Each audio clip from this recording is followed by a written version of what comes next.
Yes. आज इतिहास के जिस दलहीज पर 10 मिनट। वह सामान्य दलहीज नहीं है सभापति महोदय। जिन 3 कानूनों को साम्राज्यवादियों ने साम्राज्यवाद के हित में लिखा था, आईपीसी, सीआरपीसी और इंडियन एविडेंस एक्ट, जिसे हाउस ऑफ कॉमन्स और हाउस ऑफ लॉर्ड्स ने पारित किया था, जिसे भारतीयों को दासता के बंधन में दमन के साथ बनाकर रखने के लिए बनाया गया था, आज उन 3 कानूनों को परिवर्तित ही नहीं किया जा रहा। 3 कानूनों को पूरी तरह से खारिज करके 3 नए कानून को बनाया जा रहा है। प्रधानमंत्री नरेंद्र मोदी जी इस देश में डीकोलोनाइजेशन का एक नया इतिहास लिख रहे हैं। सभापति महोदय, इन कानूनों को बनाने में जो परिश्रम हुआ उसकी मैं एक छोटी सी झांकी बताना चाहता हूं, जिसे कल माननीय गृह मंत्री अमित शाह जी ने लोकसभा में बताया था।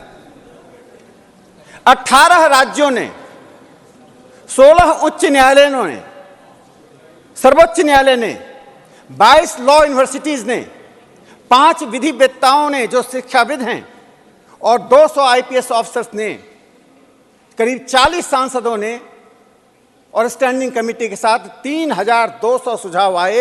इन 3200 सुझावों में से इन 3 कानूनों को बनाया जा रहा है। जो मुख्य बातें जो चर्चा हुई, मैं 4-5 बातें उसको उल्लेखित करना चाहता हूं। जो लोग महिलाओं के हित की बात करते थे, लेकिन महिलाओं को संरक्षण न कानून दे पाती थी न पुलिस दे पाती थी, आज इस कानून के द्वारा 18 वर्ष की महिलाओं को, यानी 18 वर्ष तक की बच्चियों को उस श्रेणी में लाया गया यदि उनके साथ बलात्कार होता है तो उसे फांसी की सजा दी जाएगी। 0 एफआईआर और एस्कॉन्डिंग यानी फरार होने की जो संख्या थी, अपराध की संख्या 19 थी, उसे बढ़ाकर 120 कर दी गई है। सभापति महोदय, जो बुनियादी परिवर्तन हुआ है, उस बुनियादी परिवर्तन से समाज के सबसे हाशिए के लोग, महिलाओं को और भारतीय परिवेश में आ रही नई चुनौतियों को का सामना करने में तीनों कानून सामर्थ्य होंगे। कांग्रेस के शासनकाल में 58 साल तक इस देश में कांग्रेस पार्टी ने राज किया। सीआरपीसी में 78 परिवर्तन किए गए, 78 संशोधन किए गए। और इंडियन एविडेंस एक्ट में 22 संशोधन किए गए, लेकिन यह पैचवर्क चलता रहा। इस पैचवर्क से अलग हटकर माननीय प्रधानमंत्री नरेंद्र मोदी जी ने और माननीय गृह मंत्री श्री अमित शाह जी ने इन तीनों कानूनों में आमूल चूल परिवर्तन किया। सीआरपीसी के 177 धाराओं को, सेक्शन को समाप्त कर में बदलाव लाया गया है, 24 को हटा दिया गया है। इंडियन एविडेंस एक्ट में लगभग 24 धाराओं में परिवर्तन किया गया है, 6 धाराओं को हटा दिया गया है। इन सभी बातों को कहते हुए मैं जिस बात को रेखांकित करना चाहता हूं, लोकतांत्रिक तरीके से इस देश के हित में, इस देश के संदर्भ में जो 3 कानून बने हैं, उसका आधार क्या है? पहले आधार दमन था और दासता थी, अब आधार मानवीयता और मानवाधिकार है। इन कानूनों के द्वारा मानवाधिकार को संरक्षित करने की पूरी कोशिश की गई है। हर व्यक्ति यह महसूस करे कि न्याय से दंड निकलता है, पहले दंड से न्याय निकलता था। तो पहले रूल बाय लॉ था, अब रूल ऑफ लॉ है। यह एक बड़ी बुनियादी परिवर्तन इन 3 कानूनों के द्वारा किया गया है। सभापति महोदय, इस देश में ब्रिटिश राज सत्ता का अंत 1947 में हुआ।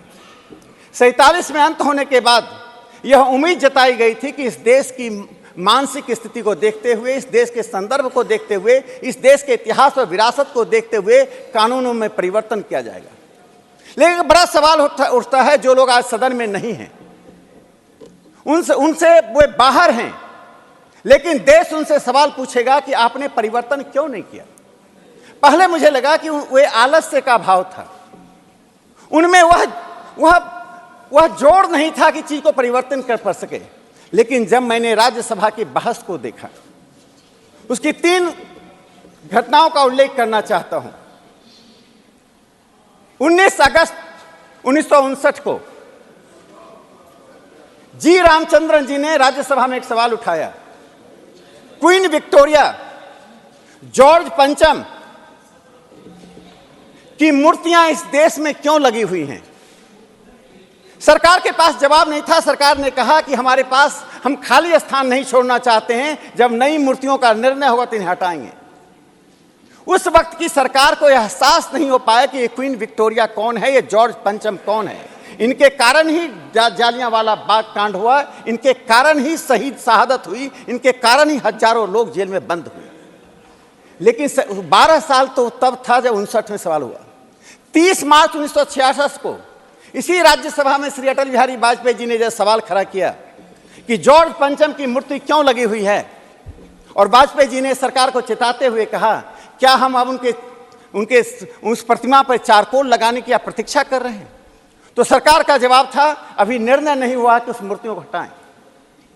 उसके बाद 1969 में 5 मार्च 1969 को श्री दत्तोपंत ठेंगड़ी जी ने इसी राज्यसभा में सवाल खड़ा किया कि नॉर्थ ब्लॉक और साउथ ब्लॉक में कितने ब्रिटिश क्राउन के सिंबल्स लगे हुए हैं, कितने पिलर्स पर सिंबल्स लगे हुए हैं। सरकार का जवाब था कि 4 पिलर्स पर सिंबल्स हैं और नॉर्थ ब्लॉक साउथ ब्लॉक के दीवालों पर कॉमनवेल्थ और ब्रिटिश सिंबल्स लगे हुए हैं। सरकार के पास जवाब था कि उचित समय आने पर हम इन संकेतों को हटाएंगे। जिन लोगों ने ब्रिटिश साम्राज्यवाद के साथ सामाजिक जीवन जीते हुए, उनके संस्कृति का हिस्सा बनते हुए, जिसे मैकाले ने कहा था, वे कलर में, वे रंग से तो भारतीय हैं, लेकिन अपने सोच में, अपनी समझ में, अपनी बुद्धि में, विवेक में वे अंग्रेज हैं। ऐसे ही जमात ने इस देश को ब्रिटिश कानून का बंधक रखा। सभापति महोदय, इंडियन एविडेंस एक्ट के मैं 4 सेक्शन का जिक्र करना चाहता हूं। Section 57, 37, section 81, section 82। इसका कोई भी भारतीय पढ़ेगा, उसमें British crown, his majesty, British parliament, crowns printing press, इन सब का जिक्र है। यानी आज़ादी के 47 में आज़ाद देश हुआ और 70 साल तक हमारे कानूनों में ब्रिटिश साम्राज्यवाद, British crown, British parliament, British high courts, British seals, British symbols और लंदन गजट, इसका जिक्र होता रहा। आज उन कानूनों को अब दस्त कर दिया गया है। सभापति महोदय, प्रधानमंत्री नरेंद्र मोदी जी ने इस देश को डीकोलोनाइज करने का जो एक बड़ा अभियान छेड़ा है, वह एक सर्वसमावेशी अभियान है। मैं एक चिंतक को उद्धृत करना चाहता हूं, गुटो को। कैसे गुटो की उन बातों को प्रधानमंत्री नरेंद्र मोदी जी के इस कार्यक्रमों में दिखाई पड़ रहा है। गुटो ने कहा, before decolonising the legal system, justice system and laws, you have to decolonise your mind. प्रधानमंत्री नरेंद्र मोदी जी ने जिस प्रकार से राजपथ को कर्तव्य पथ बनाया, जिस प्रकार से 2019 में बजट के उस औपनिवेशिक स्वरूप को बदल दिया, 2017 में लाल बत्ती को समाप्त कर दिया, एक नई ऐसी पद्धति शुरू हुई जिसमें हम पर गजनी, गौरी, माउंटबेटन, कर्जन, जिसका दबाव इस देश की संस्कृति पर, इस देश की विधा पर यूरोप केंद्रित था, उसे समाप्त करने का काम किया। सभापति महोदय, 3 बड़े नाम हैं जिन्होंने डीकोलोनाइजेशन का काम किया है दुनिया में, लेकिन वे सैद्धांतिक काम थे। अफ्रीका के वो थ्योंग गोगोई, जिन्होंने डीकोलोनाइजिंग माइंड की बात कही। हिंदुस्तान के कृष्ण भट्टाचार्य, जिन्होंने विचारों के स्वराज की बात कही। अब गोगोई से लेकर भट्टाचार्य तक, और अमेरिका में बैठी हुई भारतीय मूल की गायत्री स्पितिभाग, अब इन तीनों ने वैचारिक बात की। हम सेमिनार करते रहे डीकोलोनाइजेशन पर, हम लेख लिखते रहे। प्रधानमंत्री नरेंद्र मोदी जी दुनिया के अकेले शासक हैं, अकेले ऐसे प्रधानमंत्री हैं जिन्होंने राजनीतिक आजादी के बाद वैचारिक आजादी को, सांस्कृतिक आजादी को, सामाजिक आजादी को अपना एक मिशन बनाया। और इस मिशन के कारण वह अखबार जो चीन का ग्लोबल टाइम्स भारत का आलोचक है, लेकिन जब एक शक्ति के साथ, एक उद्देश्य के साथ काम होता है, तो ग्लोबल टाइम्स ने लिखा 30 मई 2023 को अपने संपादकीय में समर्थन करते हुए लिखा। सभापति महोदय, 1 मिनट में समाप्त करता हूं we emotionally support India's move for decolonisation.